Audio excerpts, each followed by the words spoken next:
So I noticed something a little interesting while I was just messing around here in the hub world. Yep. If you, you see that little smoke effect that trails off of Spyro's fire breath? Yeah.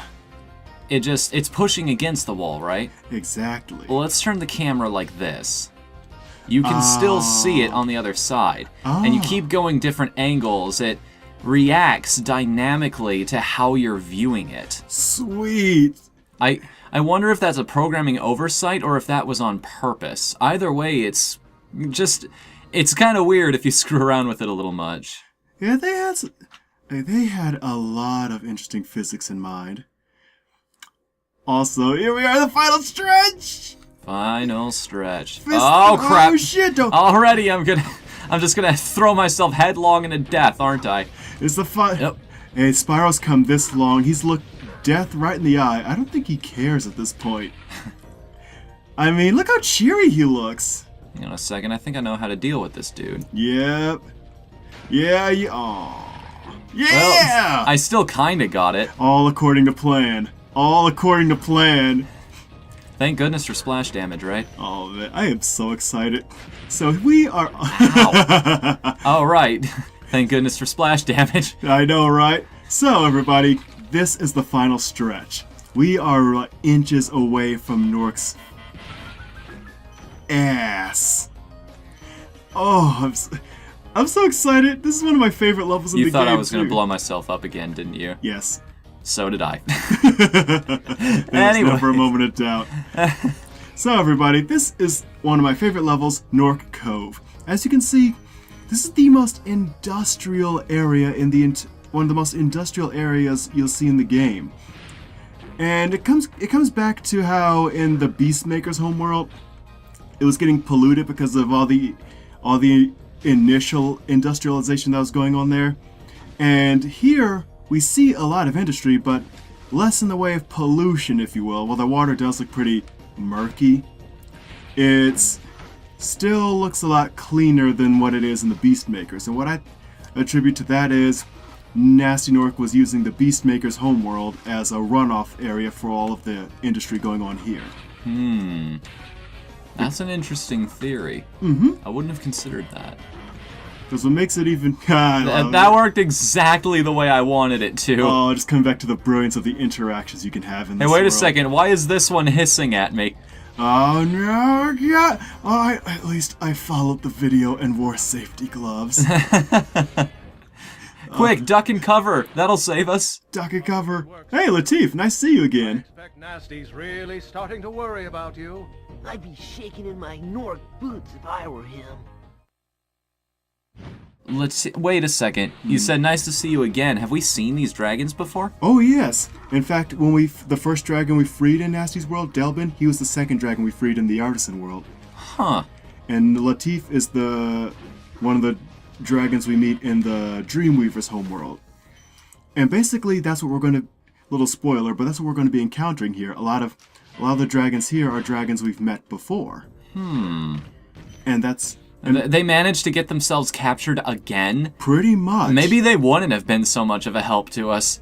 That's what I've been thinking, because again, we have near 80 damn dragons freed, not a single one bothered to help. Some of these apparently count twice. Exactly. And I think it's because, I think what we're seeing here is that a lot of dragons we freed, after, liberating their worlds and everything, spend a lot of their time trying to get their worlds back in order. Get their, infrastructure back, get all the flora and fauna in order and everything. That's why Spyro's kind of on his own. Everyone's kind of just doing the cleanup work. Okay. So I figured, after a lot of major work was done, some of them did try to come and help Spyro, but unlike us, they're bad at it. Yes.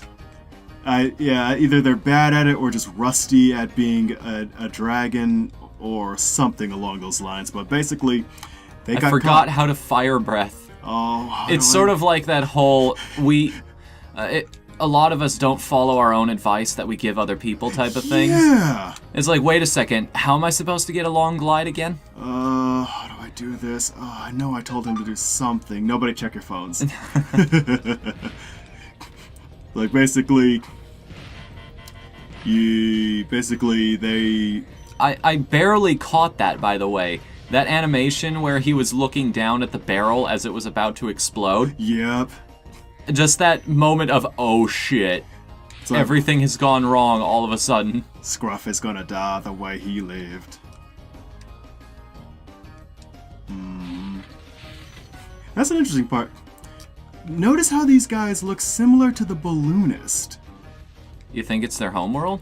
Yeah. Because essentially, Nasty's world, the world we're in right now, this is just the junkyard. This is where a lot of the dragons just kind of send their garbage and whatnot. And you could argue that this is where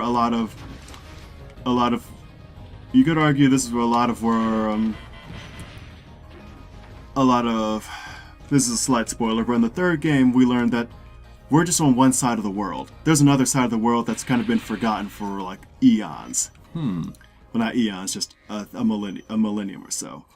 And that world has a lot more cities, a lot more productivity going on. And you could argue that this junkyard we're in, with all of its industry, was basically where a lot of the Forgotten World's infrastructure started. Where a lot of their shipping and a lot of their manufacturing occurred. Because we're looking at a lot of humanoid characters who, much like the people from the Peacemaker's world, were probably conscripted. Because these guys don't look like Norks proper. They look more like the balloonists in that they're humanoid, their faces are covered. Either that or the balloonists are just part of a union. You know, I don't doubt that. I mean, it makes sense because this is a shipping yard. It's like, we want better pay, we want to be able to feed our families, and Nork is just like, nope. Pretty much. As a matter of fact, yeah, you could argue this is... I'm surprised that doesn't blow up when he hits you. I mean, I have to set it on fire first. Ow. Yeah. There we go. I had to tank the damage a little bit, but...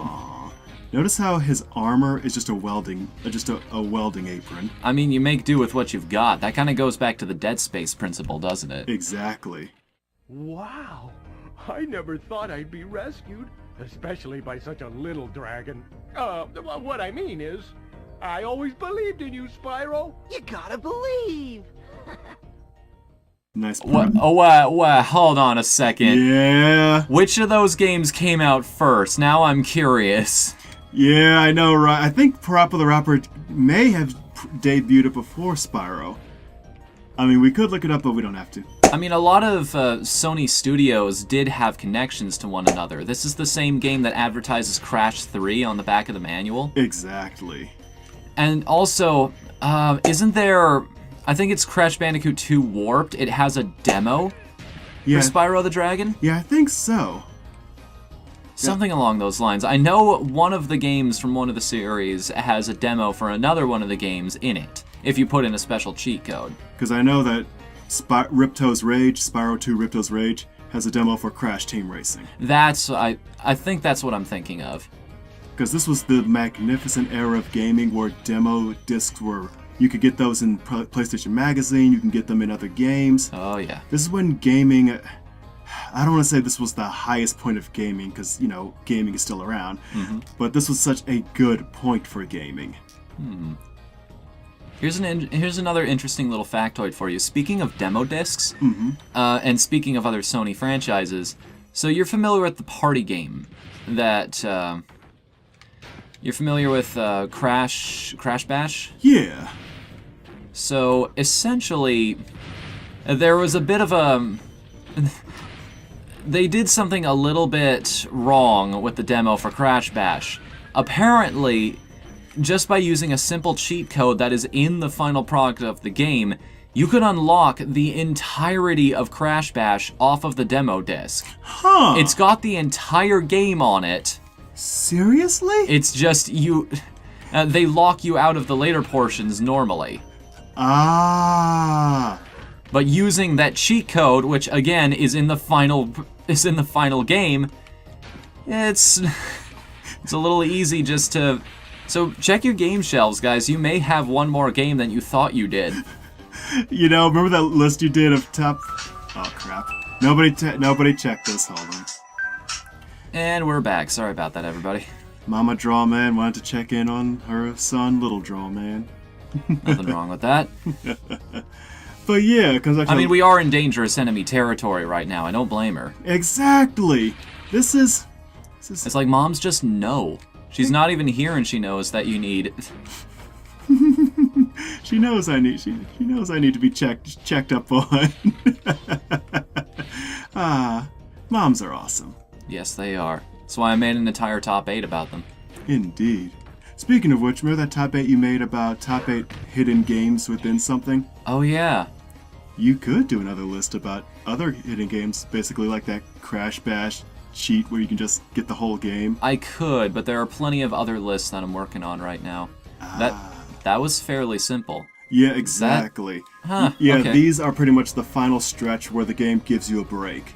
I wouldn't exactly call it a break, because these enemies require a lot of tactile strategy. It's just the level is a little more straightforward. There aren't a whole lot of branching paths off there, which, you know, considering this is sort of a final gauntlet, I kind of appreciate that. Exactly. I say that, and now we're going to get to the part that I've been dreading since the very first episode. Oh, yes. This is another favorite level of mine.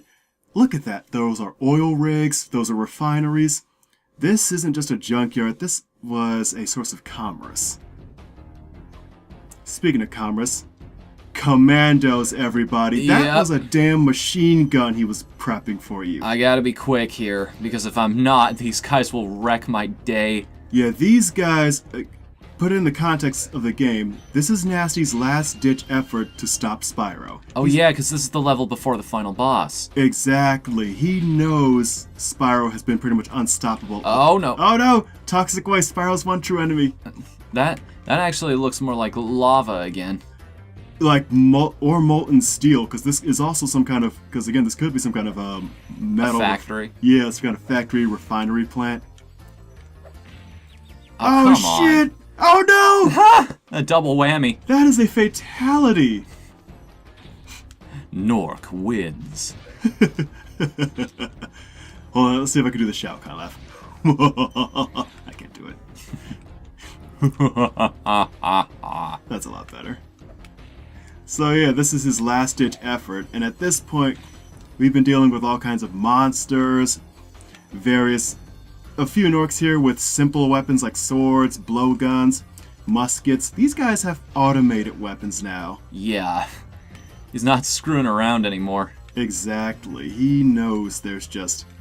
He's got to bring It's got a bit of an intimidation factor, doesn't it? Because we started off in these worlds that were very nature-based, very magical, but it's slowly been getting darker and darker, more industrial, less inviting. Exactly. Really, It's a much more subtle way of doing the whole nature versus technology thing. Exactly. Nobody's saying that's what this game is about, however. It's like the good Sonic cartoon, Sonic Saturday AM, it's nicknamed something like that. The one where Sat AM, yeah. Thank you, Sonic Sat AM, where he and the Freedom Fighters and Princess Sally Acorn, they're all fighting against Robotnik. While it has a more overt nature versus technology message, it's still far more subtle than the myriad of 90s cartoons that were doing this. And there's Cosmos again. Thank you for releasing me. Basically, Thanks for that, buddy. Thanks for freeing me, an adult dragon who, could help you here. Seriously. I mean, no, we've already established these guys are kind of rubbish at what they do. Pretty much. It's just so ridiculous. Okay, there's got to be some way to get back to that. And I see that up there, too. I've got to get back there eventually. Oh, trust me. Remember all those difficult supercharged things we had to do with?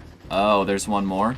Actually, sort of, but it's going to be so much easier. Okay. Especially what we just had to deal with. It's going to be so much easier. In fact, you'll see. Okay. I sound frustrated, but I'm actually just bereaved because, again, this is just such a nice set of levels that are just deal with the enemies, and that's pretty much it. Ow! He aimed ahead of where I was going. No fair, you're not supposed to be that smart. I know, right? It's the Space Invader strategy. Aim where I'm going to be. So look at these. Raising the bridge. Interesting, isn't it? Yeah. Gee, I wonder what that has anything to do with anything. I wonder what they're trying to tell us to do here. We got some arrows. We've got a ramp. We've got a hole in that building on the second floor. There's a guy up there. Why is life so difficult? Oh, tuck and roll. Wait a second, I have an idea. Who? Also, another thing I've been noticing, as we've been progressing through levels, we've been finding more and more extra lives. Yeah. It's sort of like trying to offset the inherent difficulty. Yeah. Yep. Sorry, I just wanted to make sure I got that. No, you got that. You've got that. Man, these guys got the little scully caps that the Night Watch Marines get too. It's crazy. Those guys have a little bit of a wind-up, too. Oh, wait a second. I see what I'm supposed to do here now. Yeah. And that's why it's backed up against a wall. It would really suck if you went through all that trouble only to send yourself careening off a cliff. Pretty much. Which, if we've proven anything by this point, we are prone to do in this game. We are super prone to do. Don't forget to lower the bridge. Yes. We are super prone to throwing ourselves off cliffs. There is one other extra life I could have gotten up there, but do you think we need it? We'll get it just because. It's there. Okay. Well, first let me get those gems, because that's absolutely necessary. Oh, yeah. Ooh, aw. Wait, what? Oh, because I skipped some of the ground. I lost my charge. Aw. That's the thing, this supercharge lasts longer than a normal supercharge, but there's another way to stack it. You can see all the obstacles very clearly. And you know where you're going because you already traversed that path. I'd say this is actually one of the better supercharge puzzles that we've... Well, not puzzle. Sequences that we've seen so far. Exactly. It is That far. poor rat. Dude, that rat... He got owned. He got plastered. Rip that guy. I mean... I feel kind of bad now. I can't even eat the butterfly he dropped.